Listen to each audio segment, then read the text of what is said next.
আজকে আমি দুপুরের জন্য একদম সিম্পল রান্না করব। সেটা হলো পটল তরকারি রান্না করব। একটা তেলাপিয়া মাছের মাথা দিয়ে আর অল্প কিছু মাছকে ভেজে আমি কড়া করে সেটা পেঁয়াজ দিয়ে ভুনা করব। আর ৩ টা ডিম ভুনা করব। হ্যালো, হাই এভরিওয়ান, আসসালামু আলাইকুম। ওয়েলকাম করছি মাই ডেইলি ব্লগ আমার সংসার। কি অবস্থা, কেমন আছেন সবাই? আলহামদুলিল্লাহ আমি ভালো আছি আপনাদের দোয়ায়। অনেকের অনেক রকমের সবজি খেতে একদম ভাল লাগে না। আমার যেকোনো রকমের সবজি হোক না কেন আমার অনেক ভালো লাগে খেতে। যেমন আজকে আমি পটল দিয়ে যে মাছটা মাথা দিয়ে রান্না করব মাছের, ওটা পটলের সবজিটা আমার কাছে এত ভালো লাগে। আমার কাছে ডিম ভুনাও ভাল লাগে, আবার মাছকে একদম তেল, তেল করে ভুনা করলেও ভাল লাগে। যেমন আমি কিছুদিন আগে গরু খেয়ে অনেক অসুস্থ লাগছে। এত পরিমাণে গরমে, গরমে গরুর গোশত খাওয়া খুবই কঠিন। গরুর গোশতটা খেলে মনে হয় যে শরীর দিয়ে একদম ভাপ বের হয়। কি যে পরিমাণে গরম লাগে! তো যাই হোক আসলে গরুটা খাই, তবে অল্প পরিমাণে।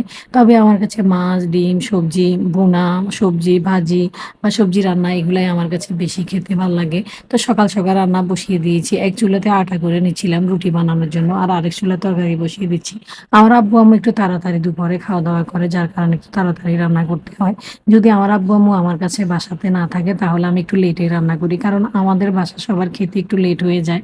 তো আমরা রান্না তাড়াতাড়ি করলেও কিন্তু আমাদের খেতে ৩:৩০ ৪টা বেজে যায়। তবে আমার আম্মু নামাজ পড়ে ১:৩০ থেকে ২টার মধ্যে খাওয়া-দাওয়া খেয়ে ফেলে। না হয় ওনারা অসুস্থ।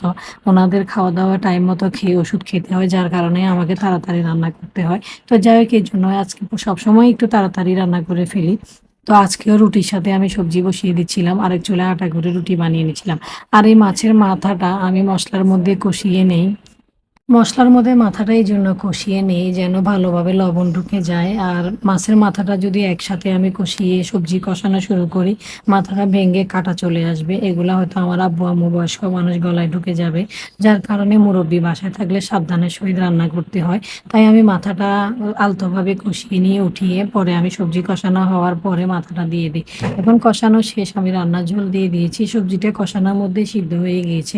এত বেশি লাগবে না ঝোল। আমি নিয়ম মতো ঝোল দিয়েছি। বলক চলে এসেছে, একটু চুলাটা কমিয়ে দিব। কিছুক্ষণ রেখে আমি নামিয়ে নেব। ধনিয়া পাতা নাই। মাঝে, মাঝে ধনিয়া পাতা থাকে না, দিতে পারি না। আর যে বাজারে এখন ধনিয়া পাতা এগুলা ভালো লাগে না। এগুলোর মধ্যে ঘ্রাণ খুব কম। আর কালারটা সবুজ না, হলুদে, হলুদে কালার আমার একদম ভাল লাগে না। যাই হোক কথা বলতে, বলতে আমার এই সবজিটা হয়ে গিয়েছে। তবে ডিম ভুনা করেছি তারও পরে, অনেক পরে, পুরাটা ক্লিপ নিতে পারিনি। তবে আমার ডিম দিয়ে আলু দিয়ে ভুনাটা অনেক সুন্দর হয়েছে। একদম তেল, তেল করে ভুনা করেছি। না বাচ্চারা খাবে না, যার কারণে যারা মাছ খাবে সবজি খাবে তারা ডিম ভুনা খাবে না, যারা মাছ খাবে ডিম খাবে।